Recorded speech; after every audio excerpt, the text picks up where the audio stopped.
tudo bem com vocês?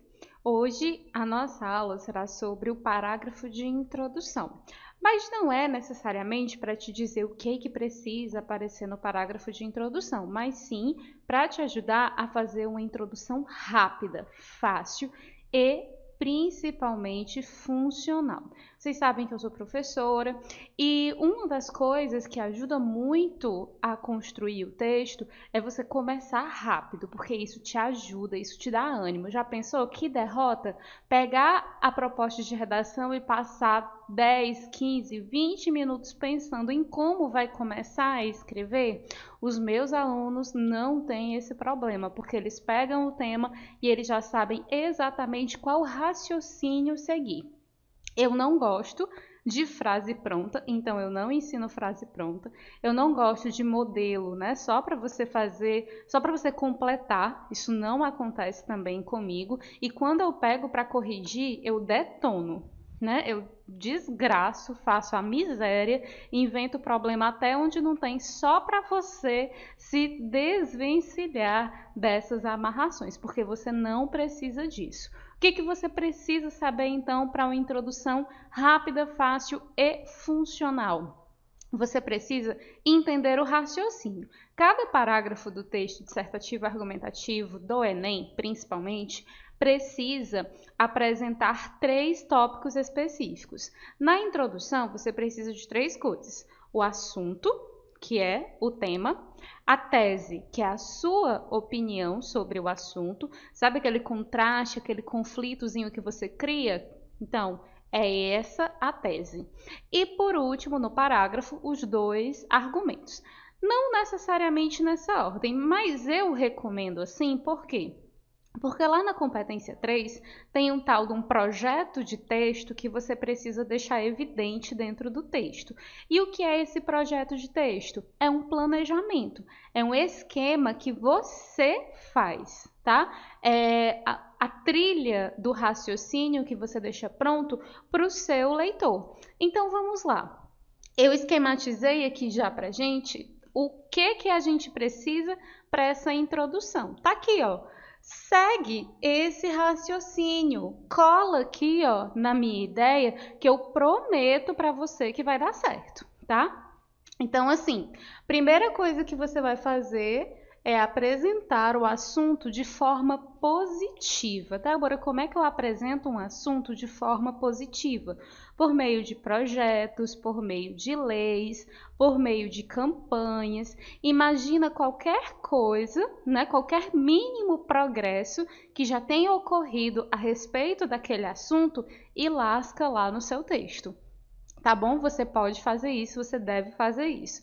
Em relação, por exemplo, a um tema, a exploração do trabalho infantil, o que tem de positivo nisso? Ora, o quê? O Estatuto da Criança e do Adolescente. O Estatuto da Criança e do Adolescente prevê uma infância, uma juventude saudável a todos os jovens brasileiros, né? Até os 18 anos. Então, o trabalho infantil, a exploração dessa mão de obra é estritamente proibida. Não é positivo, não? É, claro que é. Então, todas as leis, né, como elas visam a defesa de alguma coisa, né, de alguém, de alguma propriedade, você entende que é algo positivo, é uma medida boa. Uma política pública é uma medida boa. Então, se apega aqui a qualquer tipo de progresso, principalmente as leis. Vou colocar aqui, use qualquer progresso. Qualquer lei, porque com certeza o viés aqui será positivo. Na sequência, o que eu preciso? Eu vou apresentar a tese. A minha tese é um conflito, porque eu acordo todo domingo bem cedinho, assistir ao Globo Rural para aprender a plantar a discórdia. É isso que você vai fazer. Por mais que a lei seja linda, por mais que o projeto seja maravilhoso, por mais que as intenções sejam boas, o inferno tá cheinho, não é verdade? Então, é isso que você vai pensar para colocar a tua tese, porque você vai apresentar um conflito, uma problematização. Então, o segundo passo para a sua introdução rápida, fácil e funcional é desenvolver uma tese que provoque contraste com o tema. É o conflito. Tá bom, eu tenho o Estatuto da Criança e do Adolescente, que é bom, que me ajuda em relação à defesa dos menores. Porém, é com certeza efetivado? É com certeza garantido que os menores serão protegidos? É só a gente olhar para a realidade, não é? Tá? E você vai justificar, inclusive, com alguma coisa do texto de apoio, porque sempre tem um dado estatístico, sempre tem uma informaçãozinha que você pode usar para comprovar que você está certo, tá bom? Caso você não lembre de nada, né, fora do texto. E por último, você apresenta os dois argumentos. Obrigatoriamente são dois argumentos. Esses argumentos eles são ao mesmo tempo distintos, ou seja, são argumentos diferentes e também são complementares. Por que eles são complementares? Porque você vai responder a um questionamento que você mesmo faz e você tem que arranjar duas justificativas, tem que arranjar dois argumentos, tá?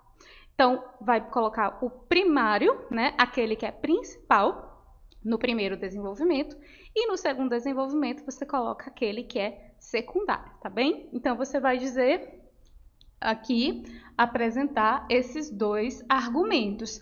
E o que mais que você precisa para uma introdução linda e perfeita? Nada. Nada. Agora você só precisa escrever, não precisa de mais nada, tá certo? Então, para exemplificar, né, para não ficar aquela coisa, a Débora disse que é fácil sim, mas ela nem mostrou um exemplo. Tá aqui, ó. Eu peguei esse tema, fome e desigualdade social no Brasil, que é um tema muito pertinente, e fiz aqui um parágrafo de introdução. E eu ainda usei as mesmas cores, ó, praticamente para você ligar os pontinhos. Tá aqui, ó.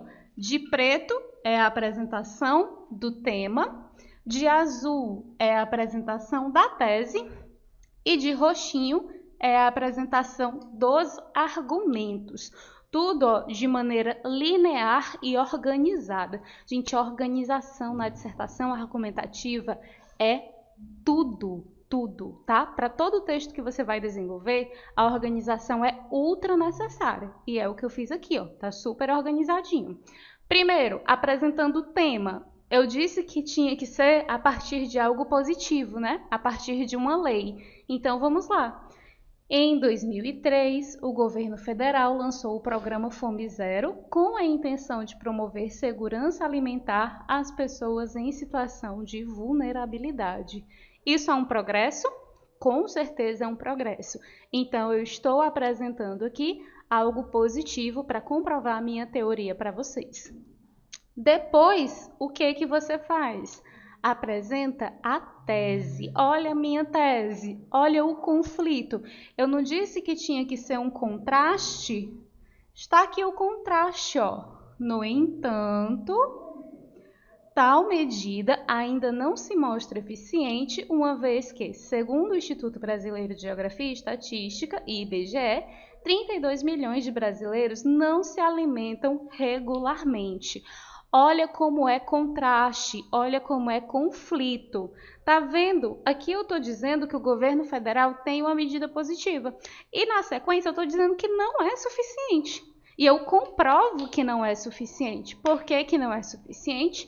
Porque, segundo o IBGE, ainda essa ruma de gente não tem o que comer. Comprovei. Já semeei a discórdia. Tá? Já semeei a discórdia.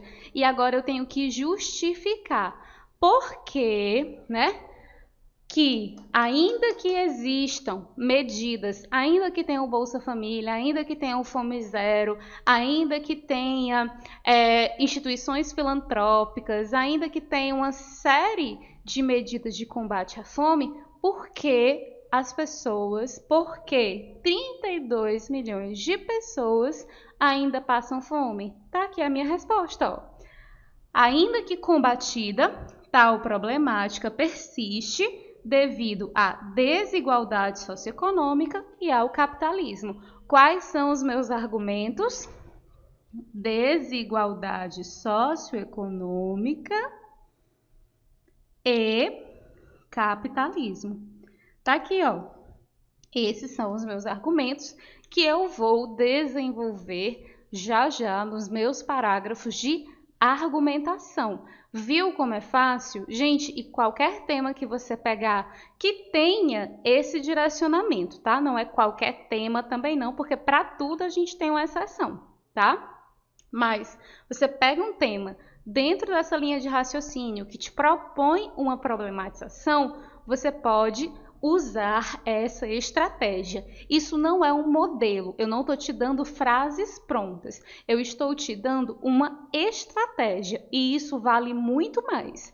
Acredite, isso vale muito mais, porque vai te ensinar a pensar. Eu estou te dando o caminho e você que constrói o seu raciocínio, você que constrói o seu texto com as suas palavras, com os seus conhecimentos. O que é muito, muito, muito melhor, porque mesmo que você passe um tempinho sem praticar, depois quando você vai fazer, que você lembra desse raciocínio, que você lembra dessa estratégia, você desenvolve o seu texto sem problema nenhum. Quer apostar comigo? Tenta aí na sua casa. Faz aí um parágrafo de introdução e fala comigo aqui nos comentários para ver se facilitou ou não, tá bem? Essa foi a dica de hoje, espero que vocês tenham curtido. Dê um likezinho, se inscreve aí no canal, recomenda para os amigos e cola na gente que é sucesso. Tchau, tchau, um beijão!